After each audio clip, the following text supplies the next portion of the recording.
Bom, a essa altura você já deve ter ouvido falar que vazou o rascunho de uma decisão da Suprema Corte norte-americana sobre a questão do aborto.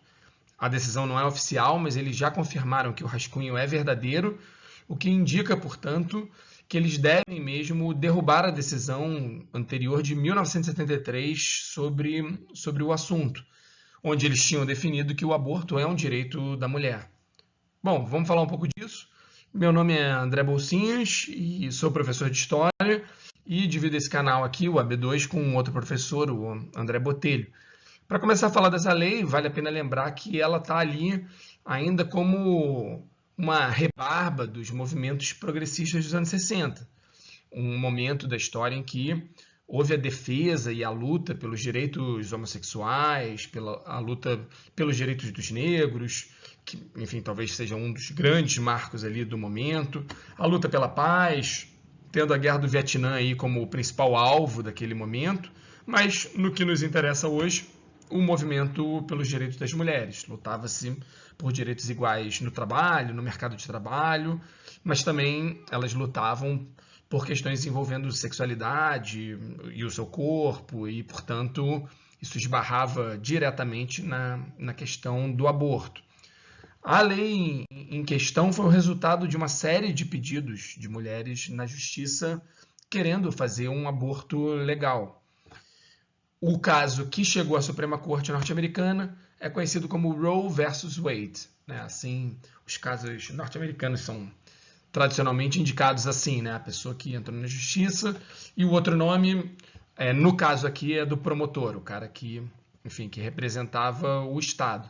Essa mulher, a Jane Roe, no fundo não se chamava Jane Roe, esse era um nome fictício para proteger a identidade dela. O nome dela, como logo se ficou conhecido depois que o caso terminou, era Norma McCarvey, uma mulher que tinha uma trajetória, num certo sentido, comum. Ela tinha tido uma primeira filha, mas ela não queria cuidar dela, ela tinha uma vida itinerante, como os livros sobre ela e os textos sobre ela dizem, não sei exatamente o que significa, mas ela tinha dado a filha, até oficialmente, legalmente, para a mãe, né? A avó cuidava da neta. Logo depois ela engravidou de novo e deu a segunda filha, ou o segundo filho, não lembro, para adoção.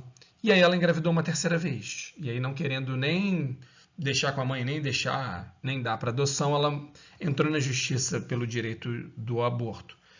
O caso demorou muito para ser julgado, não só porque muitas vezes casos assim demoram até chegar à última instância, que é a Suprema Corte, mas no caso dela especificamente, ainda houve alguns problemas adicionais, como a morte de alguns juízes que estavam cuidando do caso ao longo desse tempo. Bom, esses não são os caixões dos juízes, mas são caixões famosos. Não sei se vocês conhecem.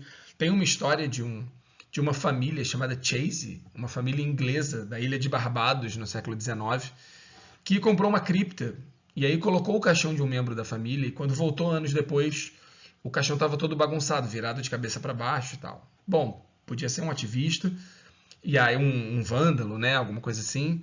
Enterraram uma segunda pessoa da família lá, guardaram o caixão lá. Quando voltaram anos depois, os dois caixões de novo estavam virados e todos bagunçados.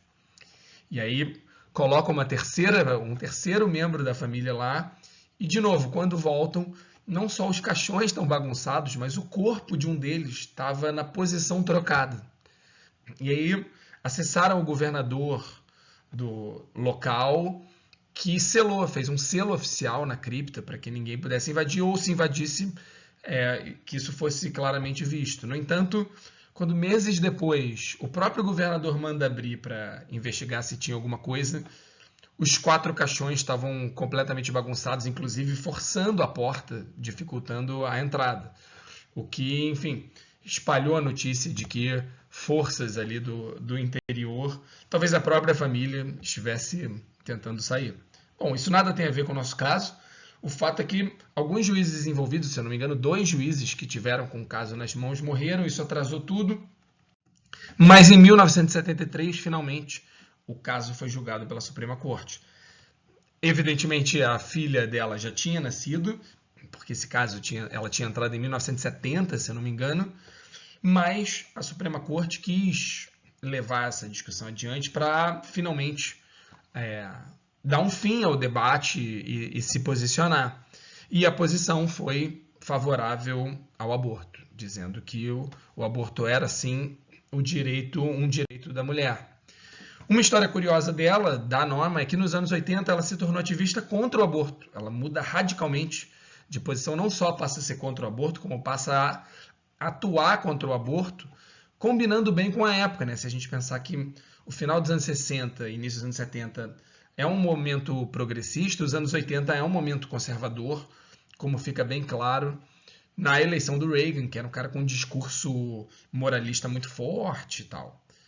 Mas a própria Norma dá uma cambalhota de novo e nos anos 90 disse que era toda uma farsa, que nos anos 80 ela só falou aquilo porque ela tinha sido paga por grupos anti-aborto e ela estava precisando de dinheiro e que ela era uma ótima atriz porque ninguém descobriu. Para nós aqui é legal ver que também tem a ver com uma nova virada nos Estados Unidos e no Ocidente, que é os anos 90 viram o fim dessa onda conservadora, representada muito bem pelo Reagan, e entrar uma nova onda progressista que na política foi representada pelos dois governos do Clinton. Mas, independentemente da Norma, que é uma figura importante nessa história, mas não mais do que isso, a história é maior do que ela, o fato é que o caso Roe versus Wade se estabeleceu como um símbolo dos direitos das mulheres. Embora a regulação específica do aborto ficasse a cargo dos estados. Vocês devem saber que nos Estados Unidos, cada estado tem muita autonomia para decidir uma série de questões, como pena de morte, por exemplo, e o próprio aborto. Então, a Suprema Corte entendia como um direito, mas deixava a cargo dos estados a regulamentação. Bom, mas se fica a cargo dos estados, o que acontece se a decisão de Roe versus Wade for derrubada?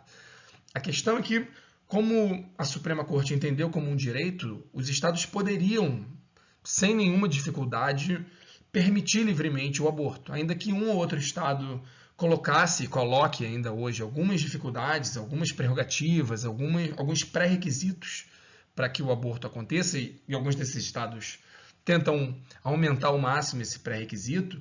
Entende-se que a base é o direito da mulher, então alguns estados permitem sem muitos problemas ou sem muitas questões.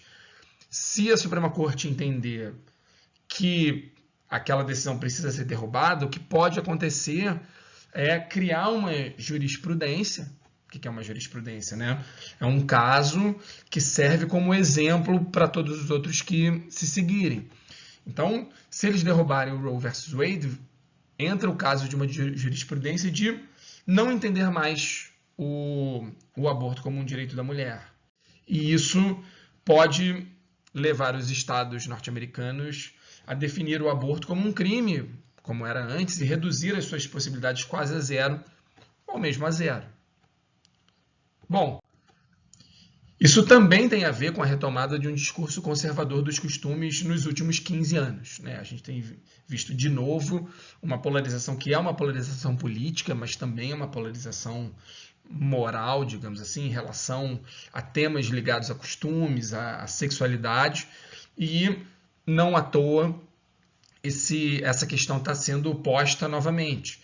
Mas no caso dos Estados Unidos, ainda tem um motivo a mais, que é uma configuração específica da Suprema Corte, que nesse momento ela é muito republicana e conservadora. São 9 juízes na Suprema Corte norte-americana, e a tendência nas últimas décadas era serem 5-4, né? 5 deputados republicanos e 4 democratas. Ainda que, eventualmente, isso mudasse. Nos anos 30, a Suprema Corte tinha sido mais democrata. Mas, embora mais republicana, ela era equilibrada. Desde o Trump, esse placar mudou para 6-3. Você tem 6 republicanos, ou juízes identificados com o Partido Republicano, e só 3 com os democratas. O Trump teve a chance de indicar 3 juízes por conta de mortes, algumas mortes inesperadas, e isso virou o placar e permitiu, então, que a Suprema Corte tivesse essa configuração específica. Bom, mas será que a derrubada é para valer? Não sabemos. Temos que esperar. O fato é que a questão está posta. O debate sobre o aborto voltou com toda a força nos Estados Unidos e certamente vai resvalar aqui no Brasil, seja para um lado, seja para o outro. Bom, espero que o vídeo tenha ajudado vocês a entender um pouco a questão, por onde anda esse problema. Se ajudou, segue o canal, ou então Forças de Barba... deixa pra lá.